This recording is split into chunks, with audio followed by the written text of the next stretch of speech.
And now it's my pleasure to turn to the maverick researcher who has arguably been the leading authority on this controversial research topic for over 20 years.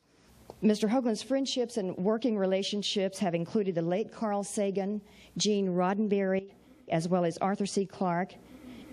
Mr. Clarke noted about Mr. Hoagland in 2010 Odyssey 2 the following, quote, "The fascinating idea that there might have been life on Jupiter's moon, Europa, beneath ice-covered oceans kept liquid by the same Jovian tidal forces that heat Jupiter's moon, Io, was first proposed by Richard C. Hoagland in 1980. He goes on to say about Mr. Hoagland, "This quite brilliant concept has been taken seriously by a number of astronomers, notably of NASA's Institute of Space Studies, Dr. Robert Jastrow, and may provide one of the best motives for the projected Galileo mission."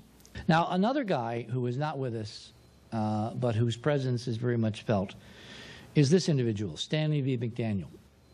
Dr. McDaniel was the professor and former chairman of the Department of Philosophy of Sonoma State University. Back in 1992, he called me up, and he began an independent research project at a university in California looking into the potential reality of the Martian data. He ultimately found so much to write about that he was forced to put together a very large document. We have the only surviving copies. It's now out of print, called the McDaniel Report, of what is in essence a peer review by a world-class epistemologist and historian of science, Professor McDaniel, of all the independent investigations over the last 20 years into this ineffable enigma. And in the sciences, everyone knows that peer review is critical. If you don't have that outside break, that outside perspective, that outside refereed view of what you're doing, it's so easy to go wrong. That's what the whole peer review process is supposed to be. It's supposed to be a colloquy among peers that results in a distillation of truth.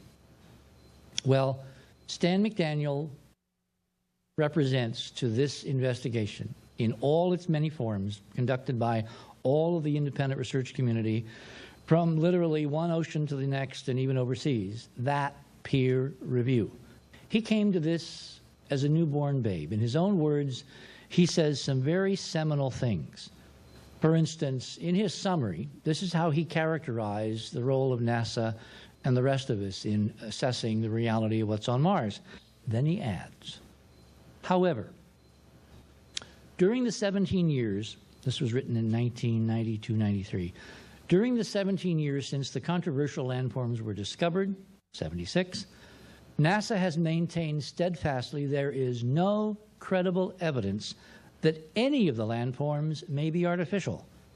A close look at NASA's arguments reveals that NASA's evaluation has consisted largely of initial impressions from unenhanced photographs, heavily weighted by faulty reasoning, and that NASA has failed to apply special methods of analysis.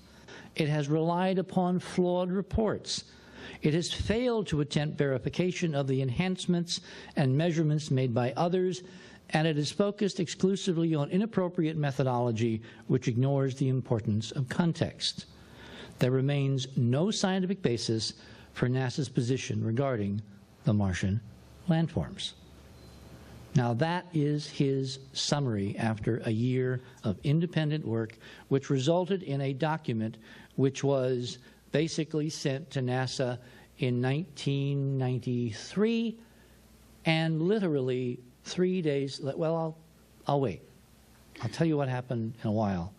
3 days after NASA received this document, a few copies of which you can now get for yourselves there. The prejudice in the scientific community against the idea, even the idea that there might be an ancient civilization elsewhere in the solar system, is absolutely profound. It is readily, you can cut it with the proverbial knife. This is not science, this is political science. But despite these problems, there have been over the years a series of papers published in peer-reviewed journals, technical journals of the stature of these that were on the screen, of various aspects of the problem of potential artifacts on the planet Mars. So for NASA to say that this has never been within the mainstream scientific community is another absolute falsehood. It has. It's simply being assiduously ignored by the space agency and the political structure which supports it. Now, one of the other things that Mark did was to bring satellite technology from the intelligence world that had been used in, among other things, the first Gulf War, looking at satellite imagery with an eye toward distinguishing natural objects from artificial objects. This is called a fractal technology, based on the idea that natural landscapes are self-similar, and if you have an artificial object like a tank sitting on a natural surface, you will get a deviation in measuring pixels in a computer that will allow you to make a educated inference as to the degree of artificiality, and then you target the tank with a tow missile, and bingo, you're in the scenario that is currently going on. Well, Mark took this same technology and applied it to Mars. This is an example. This is a picture of, I think, a B-52 at some Air Force base. I think it's Otis Air Force Base up in New England. Used to live not far from there. And this is the computer fractal plot, and the brightest thing in the image is the most non-natural, non-fractal, i.e. artificial.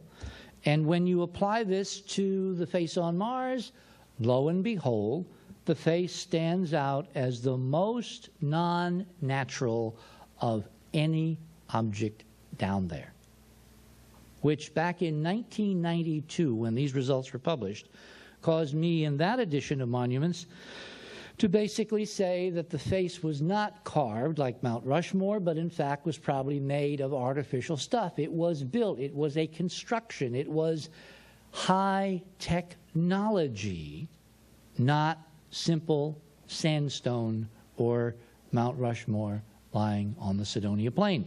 Now, if you look carefully at these plots, this is now background on Mars for the fractal results. This is the face. You'll notice that the curve is steeper and the separation at midpoint from the natural slope line is greater than the one for the tank. Now, this is the plot. This is the terrestrial standardization. Here's the tank. Here's the face. Notice the curve is sharper and the separation from the line greater for the face on Mars than for the most outstanding unnatural object in the Iraqi desert during the Gulf War. Oh, this is an analysis of the whole Cydonia region, showing that the most non-fractal things on the planet in that region are the fort in the city. I'll show you that in a minute. And the face is way out there. Now, has NASA paid any attention at all to these numerical results? No.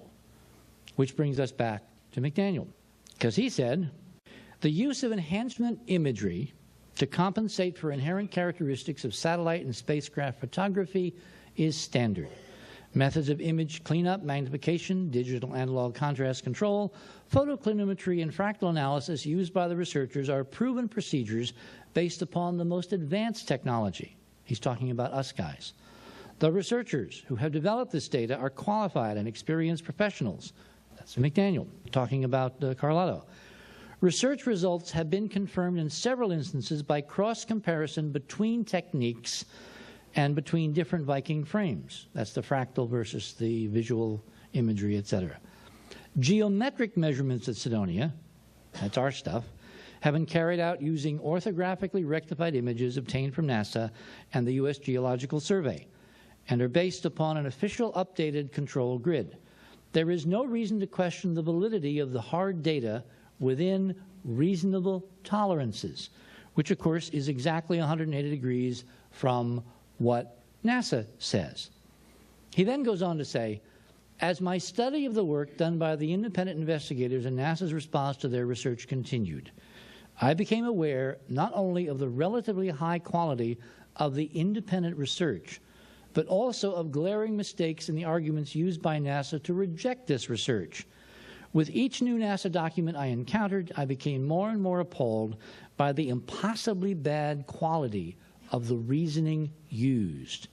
It grew more and more difficult to believe that educated scientists could engage in such faulty reasoning unless they were following some sort of hidden agenda aimed at suppressing the true nature of the data. Now again, that's not me, that's Professor Stan McDaniel.